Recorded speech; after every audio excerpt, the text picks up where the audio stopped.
जीवन बगिया ऐसी उलझी, फूल उगे कम, कांटे ज्यादा, सिमटा जीवन, डूबी सांसें, आना है तो अब भी आजा। युग बीते पर सत्य न बीता, सब हारा पर सत्य न हारा।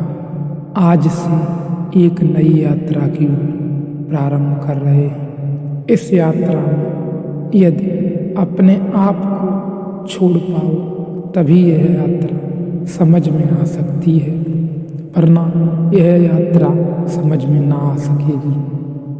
अपने आप को छोड़ना इस यात्रा में आवश्यक है। यह यात्रा अष्टावक्र गीता से प्रारंभ होती है। भाग 1, सत्य का शुद्धतम वक्तव्य। एक अनूठी यात्रा पर हम निकलते हैं। मनुष्य जाति के पास बहुत शास्त्र हैं, पर अष्टावक्र गीता जैसा शास्त्र नहीं। वेद फीके हैं, उपनिषद बहुत धीमी आवाज में बोलते हैं। गीता में भी ऐसा गौरव नहीं जैसा अष्टावक्र की संहिता में है। कुछ बात ही अनूठी है। सबसे बड़ी बात तो यह है कि न समाज, न राजनीति, न जीवन की किसी और व्यवस्था का कोई प्रभाव अष्टावक्र की वचनों पर है। इतना शुद्ध भावातीत वक्तव्य समय और काल से अतीत दूसरा नहीं है। शायद इसीलिए अष्टावक्र की गीता, अष्टावक्र की संहिता का बहुत नहीं पड़ा, कृष्ण की गीता का प्रभाव बहुत पड़ा। पहला कार्य कृष्ण की गीता समन्वय है। सत्य की उतनी चिंता नहीं जितनी समन्वय की चिंता है। समन्वय का आग्रह इतना गहरा है कि सत्य थोड़ा खो भी जाए तो कृष्ण राजी हैं। कृष्ण की गीता खिचड़ी जैसी है, इसलिए सभी को भाती है, क्योंकि सभी का कुछ न कुछ उसमें मौजूद है। ऐसा कोई संप्रदाय खोजना मुश्किल है जो गीता में अपने लिए सारा न खोज ले। इन सब के लिए गीता, अष्टावक्र की गीता बड़ी कठिन होगी। अष्टावक्र इन संबंधवादी नहीं है, सत्यवादी है। सत्य जैसा है वैसा कहा है, बिना किसी लाग लपेटे की। सुनने वाले की चिंता नहीं, सुनने वाला समझेगा नहीं, समझेगा इसकी भी चिंता नहीं। सत्य का ऐसा शुद्धतम वक्तव्य न पहले कहीं हुआ, न फिर बाद में कभी हो सका।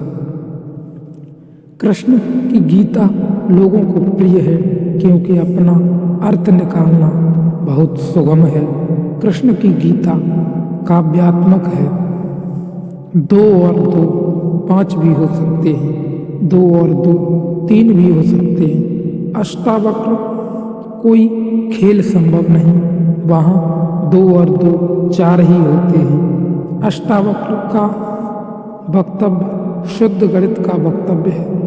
वहाँ काव्य को जरा भी जगह नहीं, वहाँ कविता के लिए जरा सी छूट नहीं। जैसा है वैसा कहा है, किसी ने किसी तरह का समझौता नहीं है।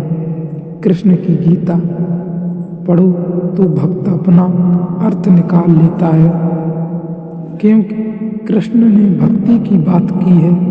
कर्मयोगी अपना अर्थ निकाल लेता है, क्योंकि कृष्ण ने कर्मयोगी की भी बात की है।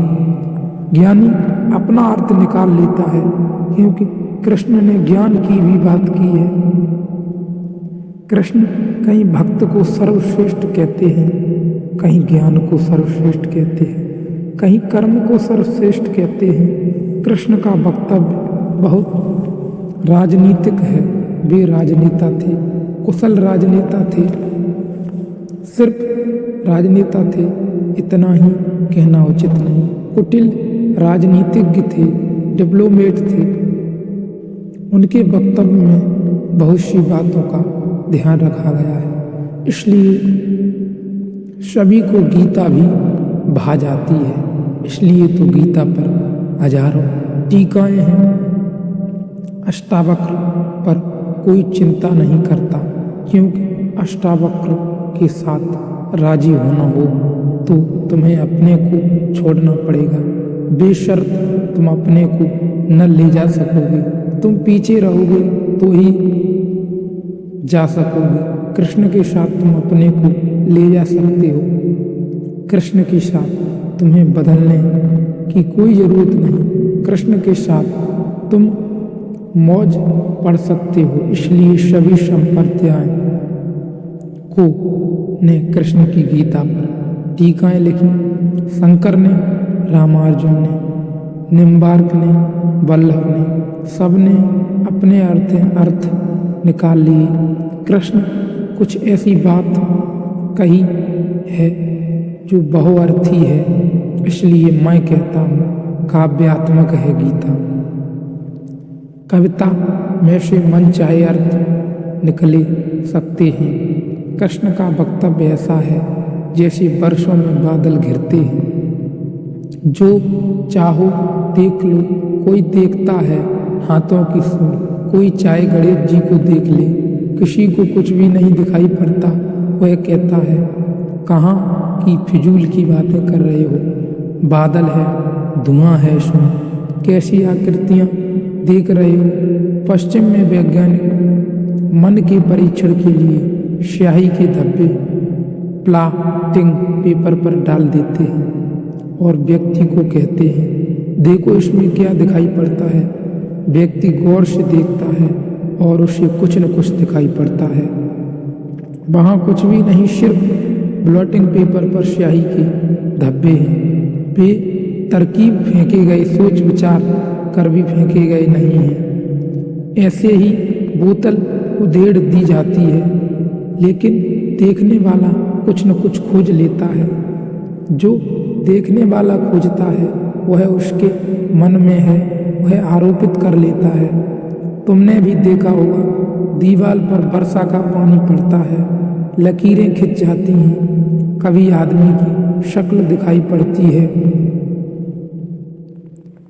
कभी आदमी की शक्ल दिखाई पड़ती है, कभी घोड़े की शक्ल दिखाई पड़ती है। तुम जो देखना चाहते हो आरोपित कर लेते हो। रात के अंधेरे में कपड़ा टंगा है, भूत प्रेत दिखाई पड़ जाते हैं। कृष्ण की गीता ऐसी ही है, जो तुम्हारे मन में है दिखाई पड़ जाएगा तो शंकर ज्ञान देख लेते हैं, रामानुजन भक्ति देख लेते हैं, तिलक कर्म देख लेते हैं और सब अपने पर प्रश्नचित्त लौट आते हैं कि ठीक कृष्ण वही कहते हैं जो हमारी मान्यता है।